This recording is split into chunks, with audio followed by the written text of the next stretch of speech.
Доброго времени суток, дорогие друзья! Сегодня проект «Мы вам покажем» находится в гостях у председателя Совета ветеранов органов внутренних дел по городу Якутску. Знакомьтесь, это Баишева Галина Константиновна. Галина Константиновна, здравствуйте!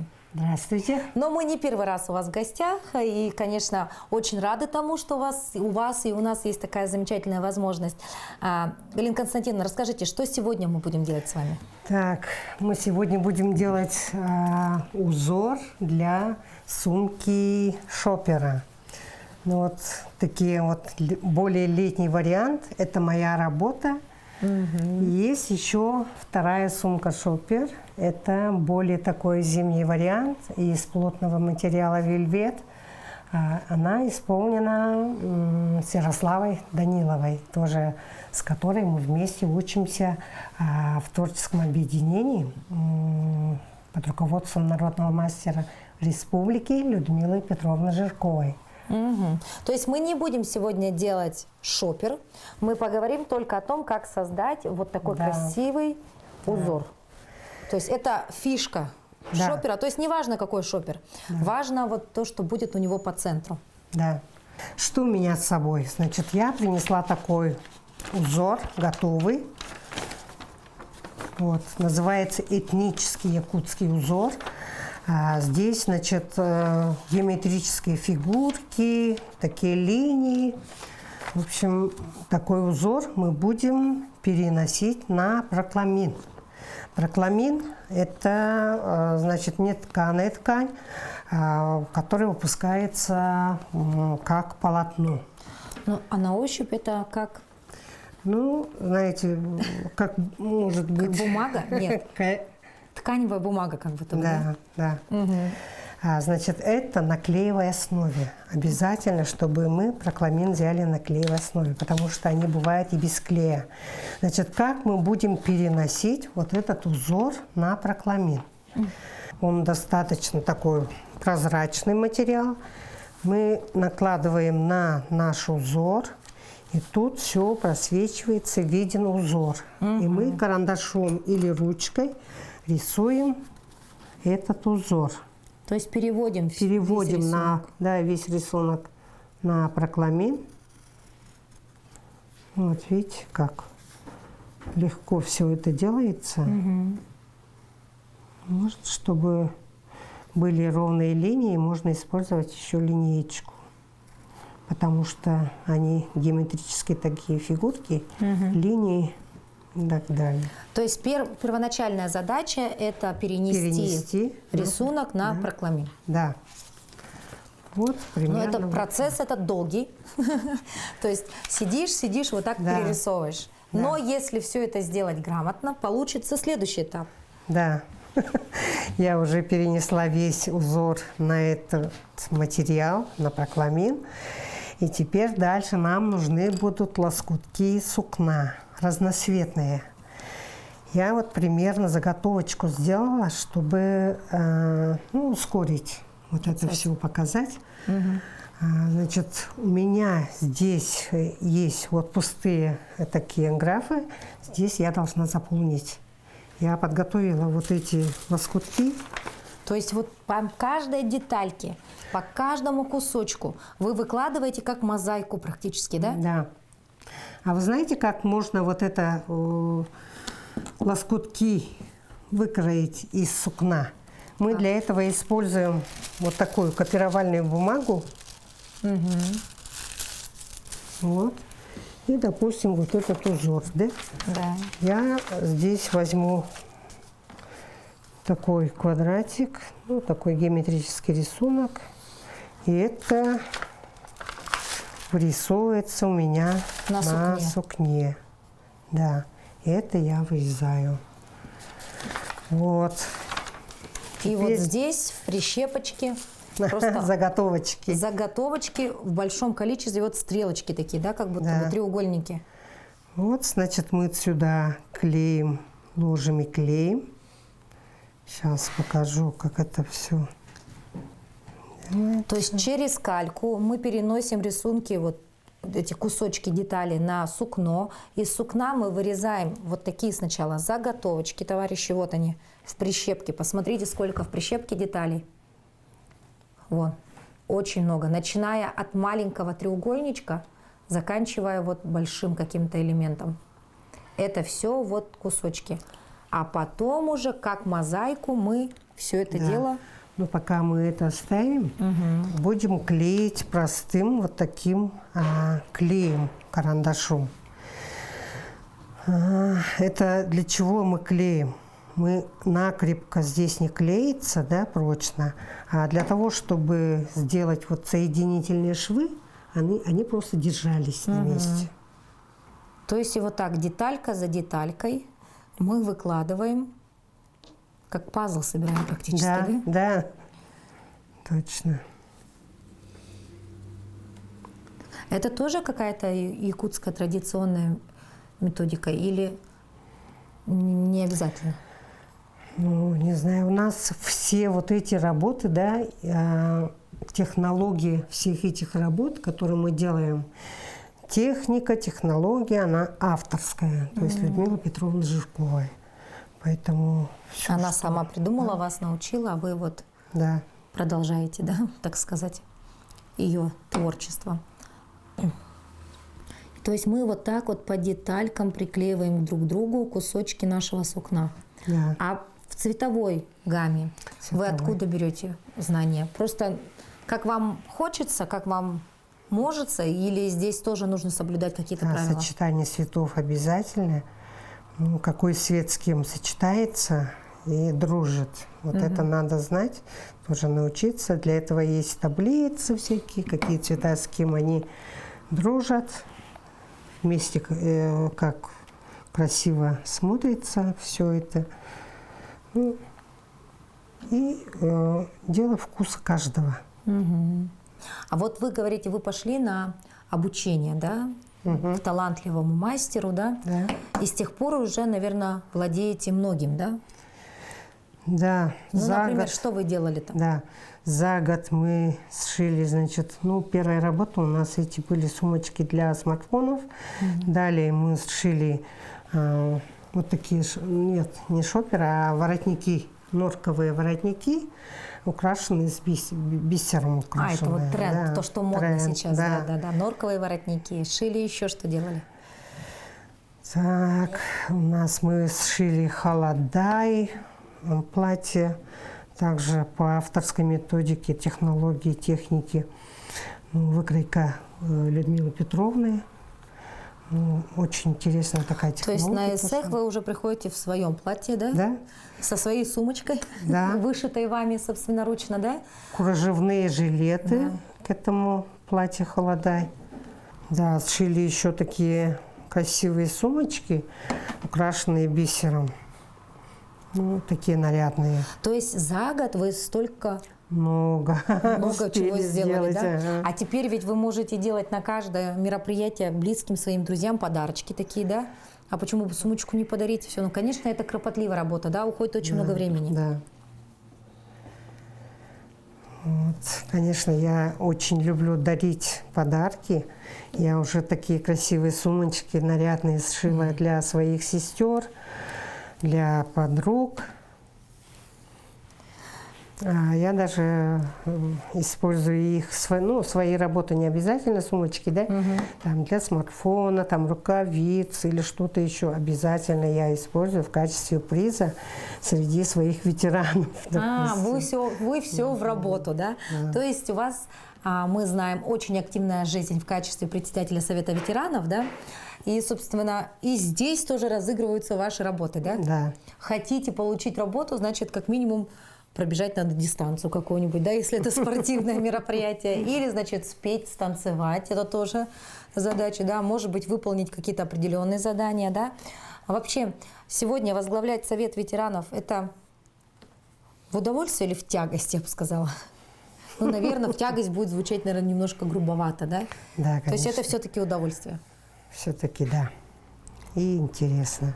Интересно работать со своими коллегами, общаться. А они с охотой принимают участие в различных мероприятиях? Да, конечно. Галина Константиновна, а больше всего ветераны внутренних дел активно участвуют в каких мероприятиях? Поют, танцуют или больше по спорту? Ну, есть у меня отдельная группа, сборная команда. Ну, это где-то человек 30, которые занимаются именно пропагандой спорта или сами участвуют в спортивных мероприятиях. Есть, вот, допустим, да, те, которые занимаются творчеством, художественной самодеятельностью, они приходят к нам в ансамбль заниматься. Это тоже около 30, ну, больше 30 человек. Ну да, вам повезло, у вас есть свой ансамбль, да? То есть это большой коллектив. Да. И там, соответственно, у вас тоже очень активная, да, деятельность, постоянно концерты, выступления, поздравления. Ну, не так часто, но да, в неделю 2 раза собираются, танцуют, поют. А выступаем мы, конечно, участвуем в различных конкурсах и участвуем в мероприятиях МВД. А среди ваших подопечных, да, я бы так сказала, среди ваших любимых ветеранов, самый такой великовозрастной человек, это сколько лет ему?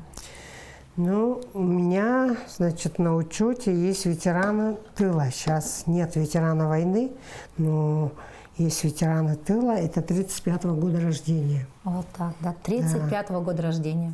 Да. Ветеран органов внутренних дел. А самые молодые, молодежь у нас, молодые ветераны. Да, они уходят на пенсию где-то под 40.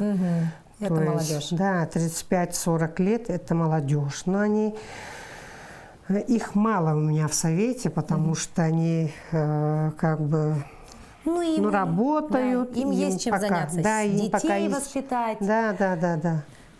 Уйти на какую-то другую работу, да, собственно, у них жизнь продолжает, да, также насыщена событиями какими-то, да, а вот ветераны, которые уже в преклонном возрасте, им, конечно, скучно просто сидеть дома, да? К нам обычно приходят ветераны за 50 лет. То есть старше 50 лет приходят, активно участвуют. А вот молодежи у нас мало, 40-летних. Ну и правильно, пусть еще работают, пусть занимаются своим делом. Но а вообще сколько человек примерно у нас входит в Совет ветеранов по городу Якутску? По городу Якутску активных членов, которые постоянно участвуют, это где-то более 150 человек. Много. Ну, активисты, которые в какой-то степени участвуют где-то, да, и приходят. Тем временем. Да. Обратите внимание, Галина Константиновна полностью собрала вот такой красивый узор. Ну, пока еще не собрала полноценно, но хотя бы приклеила, да, уже его, кусочки. Все детали на месте. Да. Теперь будем клеить. Давайте, у нас остается вот эти, да? Пустоты. Я хотела показать также, как мы будем... Вот это про перевод... Перевод на детали, ткань. на ткань, да. Чтобы вырезать эти кусочки. Калька, сукно и наш рисунок. Выводим. То есть вот эта вот бумага, это прям спасение для рукодельниц, да? Да. На ней прям все и приклеиваем, к ней же пришиваем, да? Очень удобная вещь. Для швейного дела вот это прокламин, он используется для придания формы отдельных деталей, а дальше для сохранения этой формы в процессе носки этого изделия. Для многих целей используются вот эти такие бумаги, прокламин. Бумага, не бумага, но материал такой, да? Вот мы сделали, да, деталь здесь есть. Деталь. Вот это все мы сейчас вырезаем.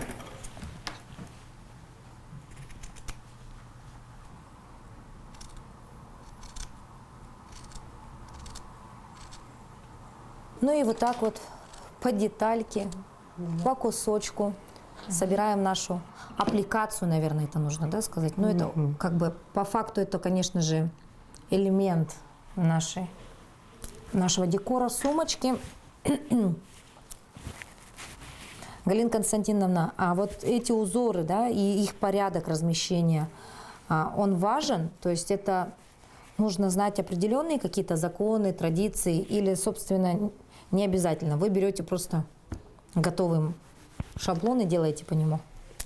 Ну, конечно, эти узоры, они якутские, этнические. Ну, берем мы любые.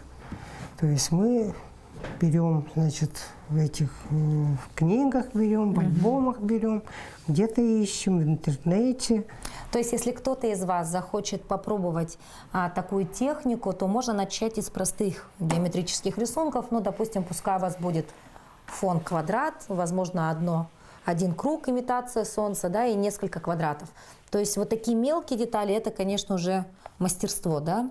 Это достаточно кропотливая работа, на которую нужно в первую очередь время, знание, ну и терпение. И дабы терпение у вас вообще и желание заниматься подобным делом не отбило, лучше начать с крупных деталей. А вот мелкие детали, как вот делает у нас Галина Константиновна, это уже, так сказать, для профи, я бы сказала, да? Для человека с опытом, назовем это так.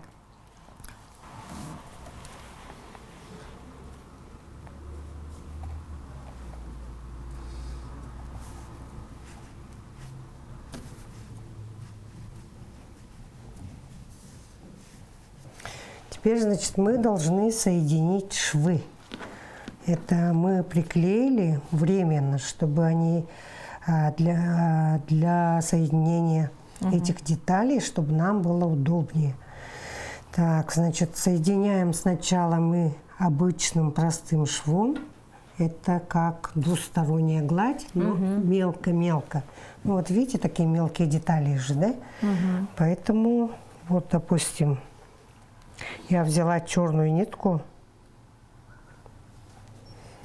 для темных этих деталей, то есть лоскутков. Обычный такой шов. То есть мы должны их соединить, все детали, чтобы они потом у нас не развалились, да? Вся эта картинка не развалилась. И вот так вот, стежок за стежком, вы должны соединить. Соединить. Ну, это такая длинная работа будет, долгая история. Очень длинная. Поэтому я сейчас покажу поверх этого стежка соединительного шва. Значит, мы делаем вышивальный шов. Елочка называется. То есть, смотрите, сначала мы все детали должны пришить простым вот швом, да, все детальки.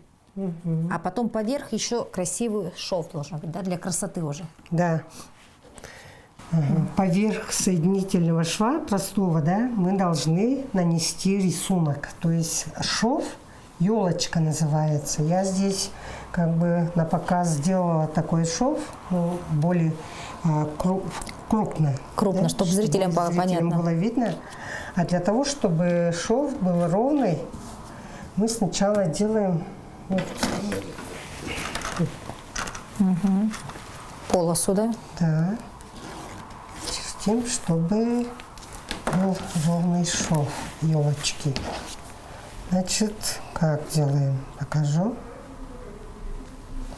Отошли там 1-2 миллиметра от черты.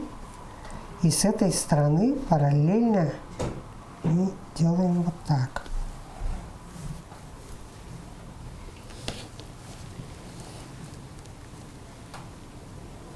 Очень сложно понять человеку, который видит это впервые, но я думаю, это дело времени, да? Пару раз сделаешь, потом все становится понятным, немножко потренироваться, и у вас будет ровный, красивый шов. То есть как-то по диагонали делаем простой стежок по диагонали. И главное попасть в узелочек какой-то, да? Узелок какой-то.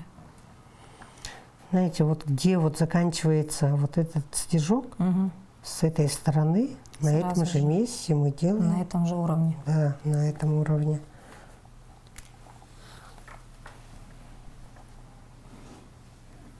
И так вот вниз стежок пошел, и узелок подтянули. На этой стороне опять стежок вниз и в эту петельку.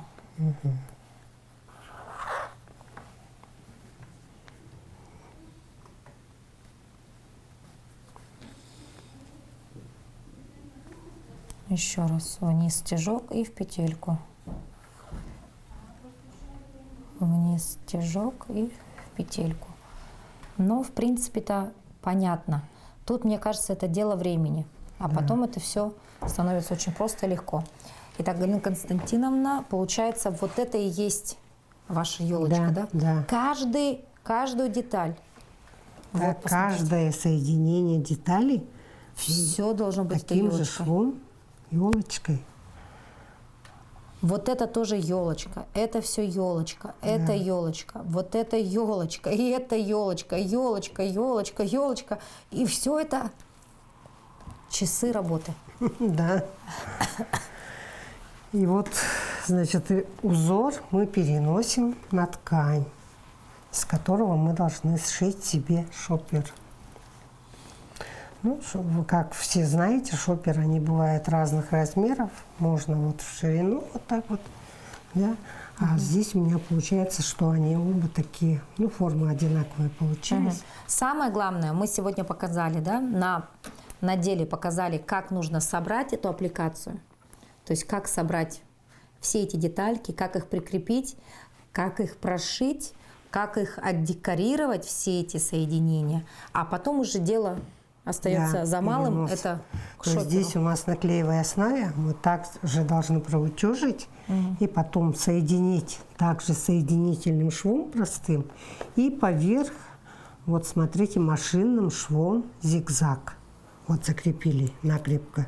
То есть это и для красоты, и для практичности, чтобы этот рисунок не отвалился у нас, да? Да, да. Здорово. Галина Константиновна, я знаю, что вот буквально на днях у вас будет профессиональный праздник. И, пользуясь случаем, наверное, вы хотели бы поздравить своих любимых коллег с этим знаменательным днем. Да, конечно.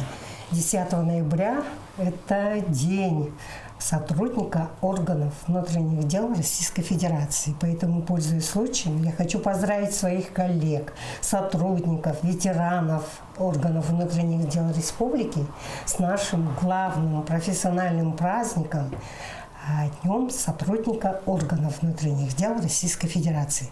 Желаю крепкого здоровья, бодрости духа, оптимизма, успехов, а также благополучия вам и вашим близким.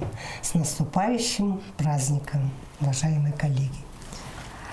Ну а мы, в свою очередь, благодарим вас, Галина Константиновна, за то, что нашли свободное время в вашем очень таком насыщенном графике, и рабочем, и нерабочем. Да?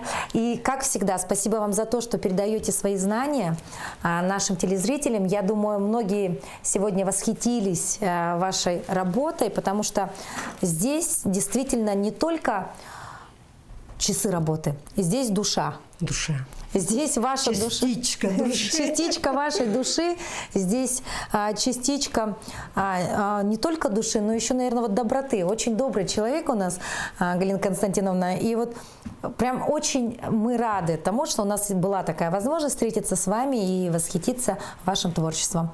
Мы желаем вам побольше каких-то уникальных, гениальных идей и возможности это все вотворить в жизнь. Спасибо. Ну а мы с вами увидимся. До новых встреч. Всего доброго.